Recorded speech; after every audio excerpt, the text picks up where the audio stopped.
నమస్తే. తీన్మార్ మల్లన్న ఎమ్మెల్సీ, మరో ఎమ్మెల్సీ కల్వకుంట్ల కవిత పైన ఇద్దరు పైన పలు సెక్షన్ల కింద కేసులు నమోదు కావడం జరిగింది.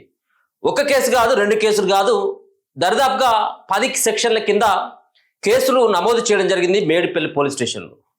ముఖ్యంగా ఒక పక్కన క్యూన్యూస్ కార్యాలయానికి బోడుపల్ మేడిపల్లి పోలీస్ స్టేషన్ పరిధిలో ఉన్నటువంటి క్యూన్యూస్ ఆఫీస్ పైన చాలామంది, సుమారుగా 50 మంది జాగృతి కార్యకర్తలు తమ పైన దాడి చేసేందుకు, తనను చంపేందుకు వాళ్ళు రావడం జరిగిందంటూ మేడిపల్లి పోలీస్ స్టేషన్లో జాగృతి కార్యకర్తలు ఎవరైతే ఉన్నారో కల్వకుంట్ల కవిత యొక్క అనుచరులు, మరో పక్కన ఎమ్మెల్సీ కల్వకుంట్ల కవిత పైన మేడిపల్లి పోలీస్ స్టేషన్లో తీన్మార్ మల్లన్న ఫిర్యాదు చేయడం జరిగింది. ఆ ఫిర్యాదును అందుకున్నటువంటి పోలీసులు ఎంక్వైరీ చేసి 10 సెక్షన్ల కింద కవితకు సంబంధించినటువంటి అనుచరులు వాళ్ళందరిపైన కూడా కేసులు నమోదు చేసినటువంటి సందర్భం కనబడతా ఉన్నది. ముఖ్యంగా మారణాయుధాలను పట్టుకొని వచ్చి నన్ను చంపేందుకు ప్రయత్నించిళ్ళు, నన్ను నా ప్రాణాలను కాపాడడం కోసం ప్రయత్నించినటువంటి గన్మెన్లు కానీ, మరో పక్కన ఆ ఆఫీసులో పనిచేస్తున్నటువంటి సిబ్బంది, కొంతమంది తమ సమస్యలను చెప్పుకోవడానికి వచ్చినటువంటి బాధితులను సైతం కూడా రక్తాలు వచ్చేలాగా కొట్టడం జరిగింది, దాడి చేయడం జరిగింది. వాళ్ళు లేకపోయినట్టయితుంటే నా ప్రాణాలు పోయేది. ఇదంతా కూడా వెనకెమెట్టి ఉన్నటువంటి తతంగాన్ని నడిపించినటువంటి వ్యక్తి కల్వకుంట్ల కవిత. కాబట్టి ఎన్నటికైనా నా పైన దాడి చేసేటువంటి ప్రయత్నం చేస్తుంది. వాళ్ళ అనుచరులతోటి, కొంతమంది గుండాలతోటి నా ప్రాణాలను కూడా తీసేందుకు ఆమె లెక్క చేయదు. కాబట్టి ఆమె పైన తగిన చర్యలు తీసుకోవాలని చెప్పేసి తీన్మార్ మల్లన్న ఒక పిటిషన్ ఇవ్వడం జరిగింది మేడిపల్లి పోలీస్ స్టేషన్లో.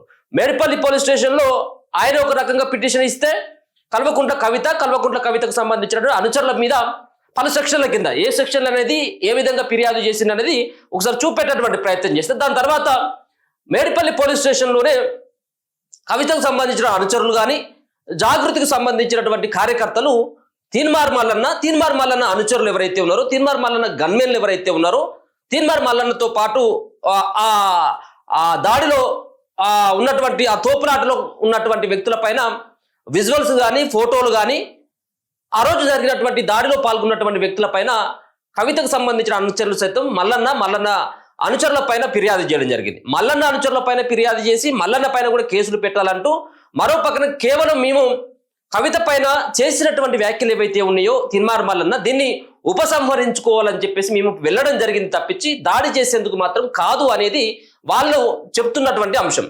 మేము ఎట్లాంటి మారణాయుధాలు పట్టుకొని పోలేదు, కావాలని చెప్పేసి మా పట్ల దురుసుగా ప్రవర్తించడం జరిగింది. గన్మెన్లు కానీ, ఆ పనిచేసేటువంటి సిబ్బంది కానీ మా పట్ల దురుసుగా ప్రవర్తించడం జరిగింది.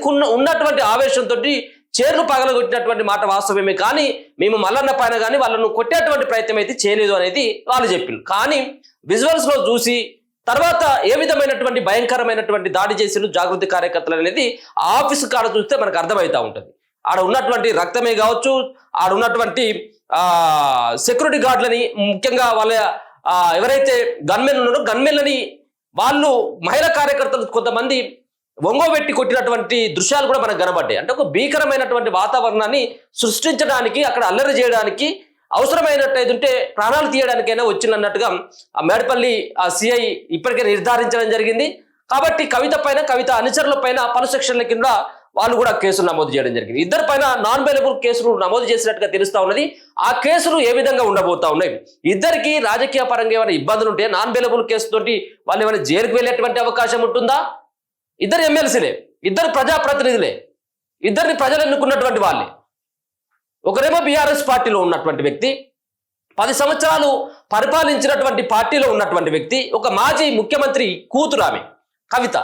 ఇంకొకరేమో అధికార పార్టీ బీఫామ్ పైన గెలిచి పార్టీ నుంచి సస్పెండ్ అయినటువంటి వ్యక్తి మరొకరు.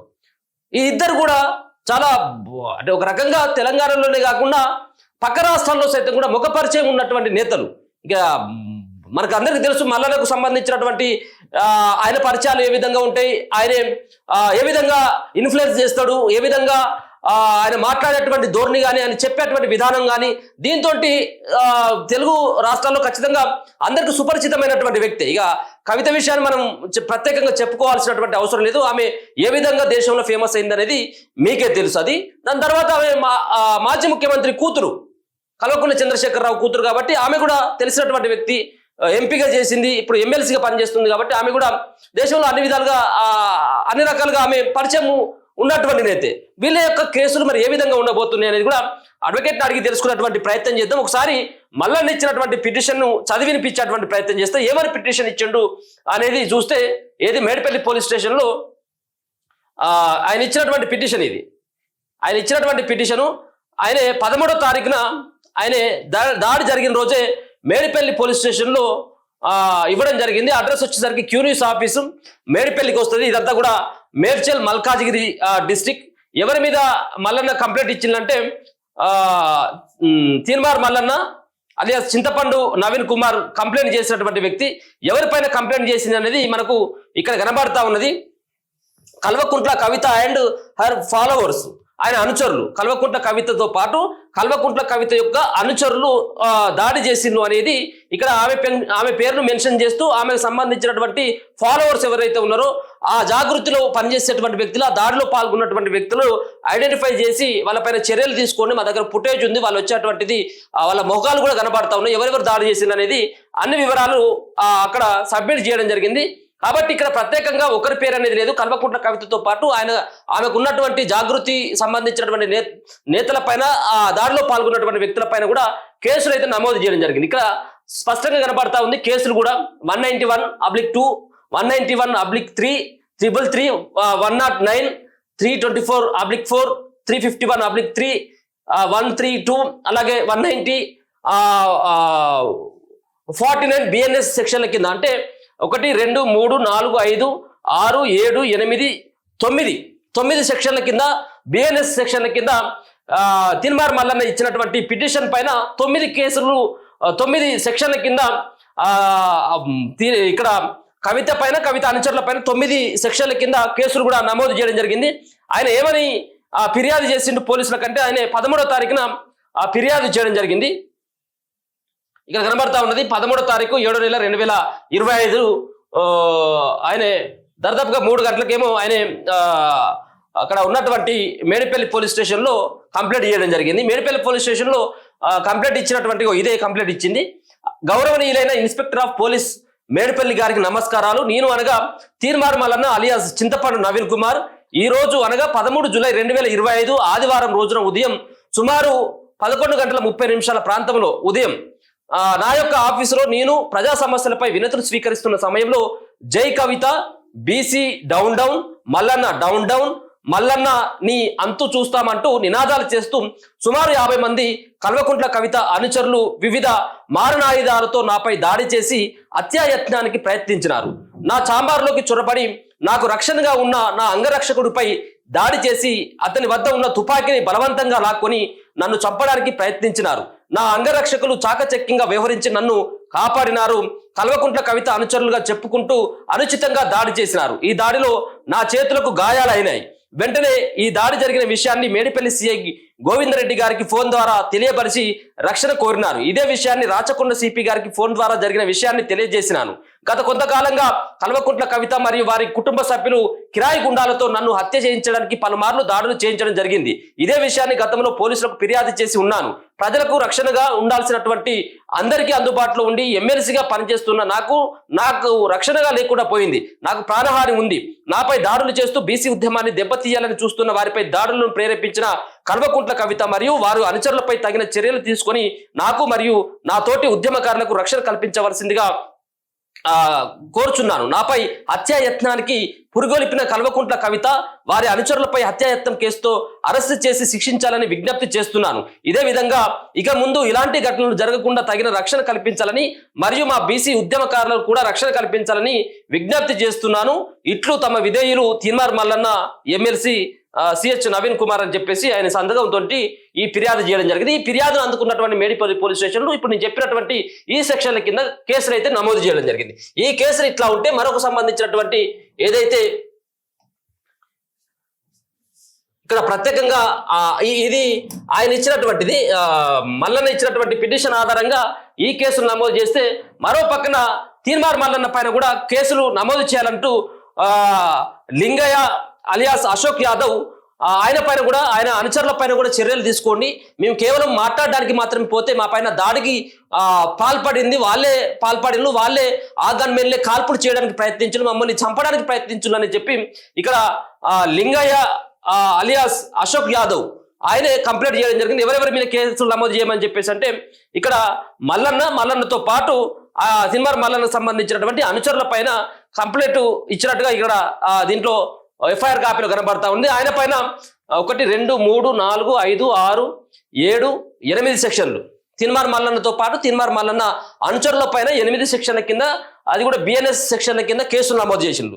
కల్వకుంట్ల కవిత పైన తిన్మార్ మల్లన్న ఇచ్చినటువంటి పిటిషన్ పైన 9 కేసులు, 9 సెక్షన్ల కింద వాళ్ళు కేసులు నమోదు చేయడం జరిగింది. ఒకసారి తిన్మార్ మల్లన్న మీద ఉన్నటువంటి కేసులను కనుక చూస్తే 191/2, 191/3, ఇది కూడా 191/2, 3 కూడా మల్లన్న ఇచ్చినటువంటి ఏదైతే ఫిర్యాదు ఉందో ఆ ఫిర్యాదు ఆధారంగా కల్వకుంట్ల కవిత పైన కూడా ఈ సెక్షన్ వాళ్ళైతే ఈ సెక్షన్ల కింద కేసులు నమోదు చేసిండ్రు. 76, 127/2, 109, 351/3, అలాగే 190 బిఎన్ఎస్ 27 ఆర్మ్స్ యాక్ట్ ప్రకారం కూడా మేము కేసులు నమోదు చేసినట్టుగా తెలుస్తా ఉంది. వాళ్ళు కూడా 13వ తారీఖునే వాళ్ళు కూడా పిటిషన్ ఇవ్వడం జరిగింది. ఈ పిటిషన్ ఇచ్చినటువంటి ఆయన పేరు కనబడతా ఉంది స్పష్టంగా, కంప్లైంట్ నేము లింగయ్య అశోక్ యాదవ్ ఇచ్చినటువంటి కంప్లైంట్ ప్రకారం చర్యలు తీసుకోవాలని చెప్పేసి వాళ్ళు ఇచ్చినటువంటి పిటిషన్ ఆధారంగా ఇదైతే చేయడం జరిగింది. ఒకసారి అడ్వకేట్తో కూడా మాట్లాడేటువంటి ప్రయత్నం చేద్దాం, ఎందుకంటే ఈ సెక్షన్లు ఏమని చెప్పబోతా ఉన్నాయి. ఈ సెక్షన్ల కింద ఒకవేళ కనుక కేసులు నమోదు చేసినట్టుగానే మనకు ఇక్కడ అర్థమైతా ఉంది కాబట్టి దీనికి అటెండ్ కావాల్సి ఉంటుందా ఏందనేది మనకు హైకోర్టు సీనియర్ అడ్వకేట్ అయినటువంటి అరుణ్ గారు ఒకసారి లైన్లో ఉన్నారు, మాట్లాడేటువంటి ప్రయత్నం చేద్దాం. సార్ నమస్తే. నమస్తే అండి. సార్ ఈ మల్లన్న కానీ ఎమ్మెల్సీ, మరొక పక్కన మరో ఎమ్మెల్సీ అయినటువంటి కల్వకుంట్ల కవిత, ఈ వ్యవహారం మీకు ఇంతకుముందు తెలిసే ఉంటుంది దరిదాపుగా. సో ఈ రోజు ఆమె వాళ్ళకు సంబంధించినటువంటి ఇచ్చుకున్నటువంటి ఒకరిపైన ఒకరు ఇచ్చినటువంటి ఫిర్యాదుల ఆధారంగా కొన్ని సెక్షన్ల కింద కేసులు నమోదు చేసింది సార్. దీన్ని మీరు ఆల్మోస్ట్ చూసే ఉంటారు కావచ్చేమో. దీన్ని ఒక్కసారి కనుక తిన్మార్ మల్లన్న పైన ఏ విధమైనటువంటి కేసులు ఉన్నాయి అనేది ఒకసారి చెప్తా సార్. 191/2, అలాగే 191/3, 76, 127, అలాగే 190 బిఎన్ఎస్, అలాగే 27 ఆర్మ్స్ యాక్ట్ ప్రకారం ఆయన పైన కేసులు నమోదైనాయి సార్. ఈ కేసులు ఏ విధంగా ఉండబోతారు? ఇది చాలా క్రిటికల్ అయినటువంటి కేసులా, లేకపోతే నామమాత్రం స్టేషన్ పేర్లు ఉన్నటువంటి కేసులా ఏంటి సార్? ఏం చెప్పదలుచుకున్నది ఈ కేసుల పట్ల? మల్లన్న మీద దాఖలు చేసిన కేసు కౌంటర్ కేసు. ఓకే, ½ తర్వాత రిజిస్టర్ చేయడం జరిగింది. మల్లన్న కేసును కేసుగా రిజిస్టర్ చేశారు. దానికి కౌంటర్ బ్లాస్ట్ గా ఈ వీళ్ళు కవిత అనుచరులు ఇచ్చిన యాదవ్ అనే అతను ఇచ్చిన ఫిర్యాదు మేరకు ఒక అరగంట తర్వాత ఎఫ్ఐఆర్ చేయడం జరిగింది. మల్లన్న గారి ఫిర్యాదును మొదట స్వీకరించి ఎఫ్ఐఆర్ గా కట్టడం జరిగింది. అందులో 307, గతంలో 307 అంటే అటెంప్ట్ టు మర్డర్, తర్వాత క్రిమినల్ ఇంటిమిడేషన్, వచ్చిన వాళ్ళందరి మీద కూడా ఒకటే ఇంటెన్షన్ తో దాడి చేయాలన్న ఇంటెన్షన్ తో వచ్చారు కాబట్టి కామన్ ఇంటెన్షన్ అనే దాంతో మొత్తం కేసులు రిజిస్టర్ అయినాయి. ఏది సార్ ఆ సెక్షన్ ఏంటి సార్? అటెంప్ట్ మర్డర్ మిగతా సంబంధించినవి. అటెంప్ట్ మర్డర్ అంటే చంపే ఉద్దేశంతో వచ్చినట్టు క్లియర్ కనిపిస్తుంది కదా. అది ఏ సెక్షన్ కిందకి వస్తుంది సార్ అదంతా? అది అంటే ఒక 9 సెక్షన్ల కింద కేసులు నమోదు చేసింది సార్. 351, 132 అనేది గతంలో, 109 అనేది గతంలో 307, ఇప్పుడు 109 కింద దాన్ని మార్చడం జరిగింది. అటెంప్ట్ మర్డర్ అది. ఓకే, మిగతావన్నీ కూడా క్రిమినల్ ఇంటిమిడేషన్లు, తర్వాత ఉద్దేశపూర్వకంగా వచ్చినట్టు కనిపిస్తుంది. మల్లన్న మీద చేసిన కేసులో మాత్రం 27 ఆర్మ్స్ యాక్ట్ పెట్టడం జరిగింది అదనంగా. అవును, ఇవన్నీ కూడా నోటీసులకు సంబంధం లేవు. 7 సంవత్సరాలకు మించి జైలు శిక్ష ఉన్నాయి కాబట్టి, యావజ్జీవ కారాగార శిక్ష ఉంది కాబట్టి ఎవరినైనా ఎప్పుడైనా అరెస్ట్ చేసుకునే స్వేచ్ఛ పోలీసులకు ఉంటుంది. వాళ్ళకి నోటీసులు జారీ చేయాల్సిన అవసరం లేదు, వాళ్ళను విచారణ వాళ్ళ సంజాయిషీ కోరాల్సిన అవసరం లేదు. ఎందుకంటే లైవ్ వీడియోస్ కూడా అందుబాటులో ఉన్నాయి కాబట్టి పోలీసులకు కూడా విచక్షణాధికారాన్ని ఉపయోగించి ఏ విధంగా ముందుకు పోవాలనేది ఇక వాళ్ళు నిర్ణయం చేసి తీసుకోవాల్సిన అవసరం ఉంటుంది. ఒకవేళ కనుక ఇది ఒకవేళ శిక్షలు పడ్డట్టు అయితే ఉంటే మీరు అన్నట్టుగా 7 సంవత్సరాలు జైలు శిక్ష పడేటువంటి సెక్షన్లు అన్ని కూడా పైన యావజీవ కారాగార శిక్ష ఉంది. 307కి అటెంప్ట్ మర్డర్, చంపాలన్న ఉద్దేశం, అందరూ కలిసి చంపాలన్న ఉద్దేశంతోనే వచ్చింది. నిజమైన గాంధీ మార్గంలో చేసిండ్రా వాళ్ళు. ఆఫీస్ లకు తెచ్చుకొని వచ్చి ఆఫీస్ ముందు ధర్నా చేస్తే దాన్ని ధర్నా అంటారు, నిరసన అంటారు. అంతేగాని ఆఫీస్ లోపలికి వెళ్ళి మాట్లాడతాం చేస్తామని ధ్వంసం చేసింది క్లియర్ గా కనిపిస్తుంది కదా ఆఫీస్ ను కూడా. వాళ్ళు ఎన్నైనా చెప్పొచ్చు చట్టాన్ని తప్పించుకోవడానికి. కోర్టులో కూడా ఫస్ట్ ఎగ్జామినేషన్, సెకండ్ ఎగ్జామినేషన్ ఉంటాయి. అందులో కూడా కోర్టులో జడ్జి గారు అడుగుతారు, జడ్జి గారు క్లియర్ గా మీరు నేరం చేసిండ్రా, నేరం ఒప్పుకుంటున్నారా అని. అప్పుడు కూడా వాళ్ళు కాదనే చెప్తారు తప్ప చేసినామంటే ఆ రోజే కేసు అయిపోతుంది. ఆ రోజే కేసు పూర్తి స్థాయి శిక్ష విధిస్తారు. కాబట్టి ఏ విధంగా మీడియా ముందు జనాల ముందు మళ్ళీ దాడి తర్వాత డ్రామాలు ఆడుతున్నారో అదే విధంగా కంటిన్యూ చేస్తారు తప్ప మేము చేయలేదని కూడా ఎవరు చెప్పే అవకాశం లేదు. కాబట్టి చట్టం తన పని తాను చేసిపోతుంది. Video evidence sir prove what the section filed against person who committed offence. వాళ్ళు చేసిన నేరాలకు పోలీసులు దాఖలు చేసిన సెక్షన్లు ఖచ్చితంగా సరిపోతాయి. కాబట్టి ఆఫీస్ ధ్వంసం చేయడం, ఆయన మీదకి దాడికి వెళ్ళడం ఇవన్నీ కూడా క్లియర్ గా కనిపిస్తున్నాయి. కేసు అండ్ కౌంటర్ లో ఇప్పుడు కేసు బలంగా ఉంటుందా, కౌంటర్ కేసు బలంగా ఉంటుందా అనే దాని మీద కూడా వాదోపవాదనల మీద కూడా ఉంటాయి. ఎందుకంటే రెండు చేసింది పోలీసులే కాబట్టి రెండు నిరూపించాల్సింది పోలీసులే. రెండు సెక్షన్లను కూడా వీళ్ళు తీసుకొచ్చుకునే సాక్ష్యాలను, వీళ్ళు సేకరించే సాక్ష్యాలను పదిలంగా చూసుకోవాలి మల్లన్న గారు. కానీ ఇప్పుడు లేదంటే కౌంటర్ కేసు బలంగా అయిపోతుంది. ఇప్పుడు ఇద్దరికి నమోదు చేసినటువంటి సెక్షన్లు ఇవంతా కూడా యావజ్జీవ కారాగార శిక్షకు సంబంధించినటువంటి ఇప్పుడు ఉన్నటువంటి వీళ్ళ మీదనే ఉంది. కామన్ గా 109 ఉంది కాబట్టి 307 రెండింట్లో దాఖలు చేసినప్పుడు అట్లే ఆర్మ్స్ యాక్ట్ కూడా పెట్టారు. ఆర్మ్స్ యాక్ట్ అంటే సొంతంగా వాడినవి కాదు కాబట్టి రిలీఫ్ వచ్చే అవకాశం ఉంది. అందులో ఆత్మరక్షణ కొరకే ఉపయోగించారు. అది ఎవరిని గాయాలు చేయలేదు. ఆ బుల్లెట్స్ కేవలం బెదిరించడానికి రక్షణ కొరకు, ఆత్మరక్షణ కొరకు ఉపయోగించారు. కాబట్టి ఒక రిలీఫ్ అయితే ఉండే అవకాశాలు ఉన్నాయి విచారణలో. అంటే స్పాట్ లో మనం చూస్తే ఇక్కడ కూడా అంటే ఆ దాడిలో జాగృతి, కల్వకుంట్ల కవితకు సంబంధించిన అనుచరులు ఉన్నారు, ఆ జెండాలు కనబడతా ఉన్నాయి. కానీ ఆ స్పాట్ లో కవిత కనబడట్లేదు. కానీ ఇటువంటి యాక్షన్ ఆమె పైన తీసుకున్నటువంటి అవకాశం ఉంటుందా? అంటే ఆమె ఆ దాడి జరుగుతున్నటువంటి సందర్భంలో ఆ ప్లేస్ లో లేదు కాబట్టి ఆమెకు వర్తిస్తాయి ఈ కేసులని. ఆమె ల్యాక్ లో ఫిలప్ చేసేసింది కదా. వితిన్ మినిట్ లో ఆమె మీడియా ముందుకు వచ్చేసి అడగడానికి వెళ్తే దాడులు చేస్తారా, కాల్పులు జరుపుతారా అని చెప్పి ఆమె అంతలకు ఆమె కంప్లైంట్ ఇచ్చింది. మండలి చైర్మన్ కి, పోలీసులకి, డీజీపీకి ఆమె ఇచ్చిన ఏవైతే స్టేట్మెంట్లు ఉన్నాయో, ఏవైతే కంప్లైంట్లు ఉన్నాయో వాటిలో క్లియర్ గా ఆమె పాత్రను పూర్తి చేసింది. ఆమె సైలెంట్ గా ఉంటే ఆమె పాత్రను తీసుకురావడానికి పోలీసులకు గగనం అయ్యిండేది. కానీ ఆమెంతలకు ఆమె ఇచ్చిన స్టేట్మెంట్ల ఆధారంగా ఆమె మెయిన్ అక్యూజ్ అయ్యే అవకాశం. ఒకసారి అంటే దీనిలోకి వెళ్ళి ఎవరు కూడా తప్పించుకున్నటువంటి అవకాశం అయితే లేదు. ఎవరికి ఒకరైతే మాత్రం admitted fact needs not to prove. Kavitha ఏదైతే అడ్మిట్ అయిందో మళ్ళీ నా కంప్లైంట్ ఇవ్వడం, తన మీద జరిగిన దాడి మీద ఆయన ఫిర్యాదు చేసిండు. మండలి చైర్మన్ కూడా అదే చెప్పిండు. అంతేగాని కవిత అక్కడ ఇన్వాల్వ్ కాకుండా కూడా ఆమె తానంతలో తాను మండలి చైర్మన్ కంప్లైంట్ ఇవ్వడం, డీజీపీకి కంప్లైంట్ ఇవ్వడం, ల్యాకునర్స్ ను సొంతంగా ఫిలప్ చేస్తుంది. మరి ఆ లీగల్ టీమ్ కి ఎవరు సలహాలు ఇస్తున్నారో మొదటి నుంచి కూడా చూస్తున్నాం. పదవిలో దిగిపోయినప్పటి నుంచి కూడా అన్ని కేసుల్లో వాళ్ళను ఇరికిచ్చే కార్యక్రమాలే వాళ్ళ లీగల్ టీం చేస్తున్నట్టు క్లియర్ గా కనిపిస్తుంది. అలా లీగల్ టీం మరి గతంలో ప్రాక్టీస్ చేసినరా లేదా అనే దాన్ని కూడా క్రిమినల్ ప్రాక్టీస్ కూడా ఉండాలి. ప్రాక్టీస్ చేసిన అడ్వకేట్లను అడిషనల్ అడ్వకేట్ జనరల్, తర్వాత స్పెషల్ జీపీలుగా నమోదు చేసుకుంటే వాళ్ళు ఆలోచనలు ఉపయోగపడతాయి. అంతే తప్ప వాళ్ళు స్పెషల్ జీపీలు చేసి గతంలో ఏ విధమైన ప్రాక్టీస్ లేకుంటే వాళ్ళు చెప్పే సలహాలు ఎవరైతే పాటిస్తారో వాళ్ళని ఖచ్చితంగా ఇరుకున పెడతాయి. ఇప్పుడు అదే జరుగుతుంది. అన్నెసెసరీగా వాళ్ళు వాళ్ళ పోర్షన్స్ ను ఫిలప్ చేసుకుంటున్నారు. మండలి చైర్మన్ కి ఇచ్చిన కంప్లైంట్ కాపీని, తర్వాత డీజీపీ గారికి ఇచ్చిన కంప్లైంట్ కాపీని వీటితో పాటు మల్లన్న గారు సబ్మిట్ చేస్తే కవిత గారు ప్రధాన ముద్దాయిగా కేసు ఎదుర్కోవాల్సిన సందర్భం ఖచ్చితంగా ఉంటుంది. అంటే కొంత సార్ ఏంటంటే కొంత దీంట్లో మల్లన్నకి కొంత మినహాయింపు ఉండొచ్చు ఏమో. ఎందుకంటే ఇది ఇద్దరికి ఒక ప్రైవేట్ ప్లేస్ లో జరిగినటువంటి సంఘటన కదా. ఆయన ఆఫీస్ కార్యాలయం పైన వెళ్ళి దాడి చేసింది కాబట్టి కొంత మల్లన్నకి ఏమైనా సాక్ష్యాలు అనుకూలంగా ఉండేటువంటి అవకాశం ఉంటుందంటారా? ఖచ్చితంగా ఉంటాయి కదా. కాన్సిక్వెన్సెస్ ఆయన ఎక్కడికి వెళ్ళలేదు కదా. ఆయన ఆఫీస్ లో ఆయన కూర్చుని ఉన్నాడు.